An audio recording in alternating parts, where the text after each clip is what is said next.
नमस्कार, मैं प्रिया शुक्ला अपने देहाती लोकगीत चैनल में आप सबका स्वागत करती हूँ। आज हम दोनों बहनें लेकर आए बहुत ही प्यारी गारी गीत है राम भगवान की। कैसे लगेगा कमेंट में जरूर बताना और ढेर सारा प्यार आशीर्वाद दुलार देना और इसको मंडप में खूब गाना आप लोग शादी विवाह में। बहुत ही पुरानी और पारंपरिक गारी गीत है। लिख कई चिट्ठिया भेजा मई राजा दशरथ हो। लिख कई चिट्ठिया भेजा मई राजा दशरथ। अरे कृष्णा चलनी ससुरारी। हाँ सीताराम से भजो। अरे कृष्णा चले हैं ससुरारी। हाँ सीताराम से भजो। उतरत माघ लगत मास फागुन हो। उतरत माघ लगत मास फागुन। अरे कृष्णा चले हैं ससुरारी। हाँ सीताराम से भजो। हाथी जैसा जी गाए घोड़ा जैसा जी गाए। हाथी जैसा जी गाए घोड़ा जैसा जी गए। अरे सजी गए सुघर बराती। हाँ सीताराम से भजो। यारे सजी गए सकल बराती। हाँ सीताराम से भजो। जाई के पहुँचे जमुना जी के तीरे हो। जाई के पहुँचे जमुना जी के तीरे। अरे जमुना धारे हैं दोनों पहा। सीताराम से भजो। हाथ कई मुनरिया तो है दे बई मोरे रेवटा हो। हाथ कई मुनरिया तो कह दे बई मोरे केवटा। अरे राम जी के परवा गावो। हाँ सीताराम से भजो। यारे राम जी के परवा उतारा। सीताराम से भजो। नाहन के हम नैया बनवाए हो।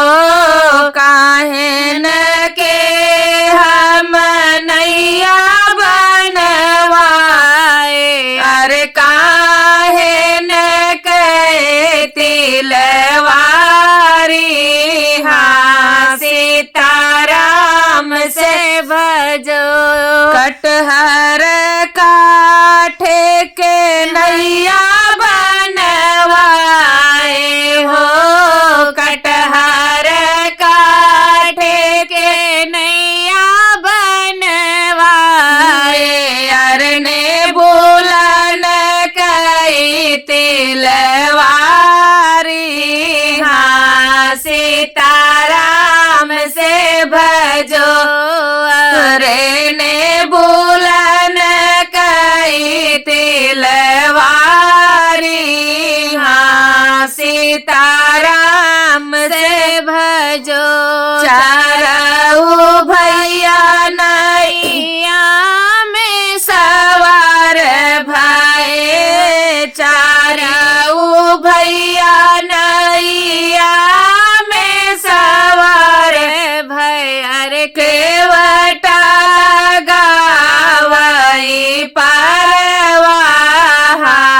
सीताराम से भजो यारे केवटा पार लगावई हाँ सीताराम से भजो जाई के उतरे जनक जी के द्वारे हो जाई के उतरे जनक जी के द्वारे अरे अति बड़ी भाग्य हमारी हाँ सीताराम से भजो यारे अति बड़ी भाग्य हमारी हाँ सीताराम से भजो गोड़ धोवन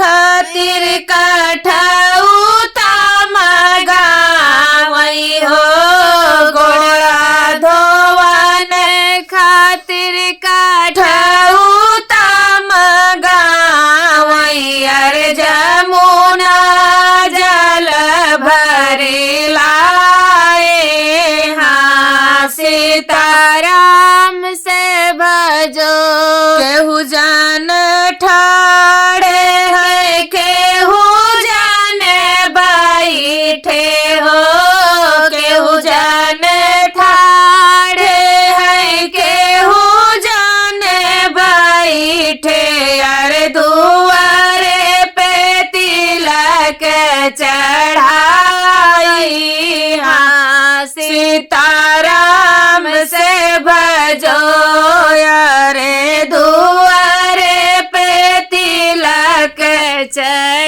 चढ़ाई हाँ सीताराम से भजो रामा जी ठाड़े लखन भैया बैठे हो रामा जी ठाड़े लखन भैया बैठे अरे भरत भीरथ भुलाई हाँ सीताराम से भजो तीन सुपारी तीन लोक भेजावई हो तीन सुपारी तीनों लोक भेजावई अरे सरग पदाल मिली जोगा हाँ सीताराम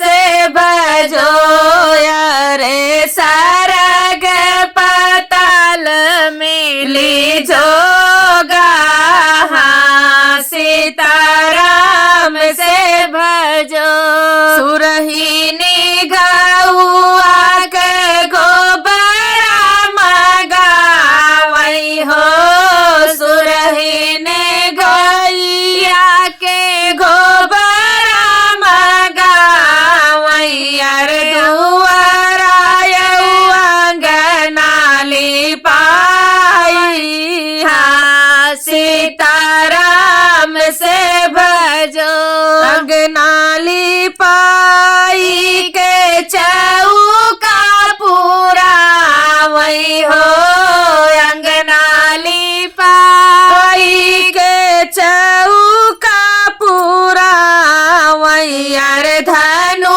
शादी है ने ओठ गाई हाँ सीताराम से भजो बड़े बड़े भूप सभाई मिली आए अरे धनु साजू मुसना ही खाई हाँ सीताराम से भजो दिन भरी धनु साजू मुसना ही खाए अरे राजा जनक घबराए हाँ सीताराम से भजो रामा उठे हई धनुष उठाई दी अरे धनुष के दुई खंडा सीताराम से भजो धनुषा के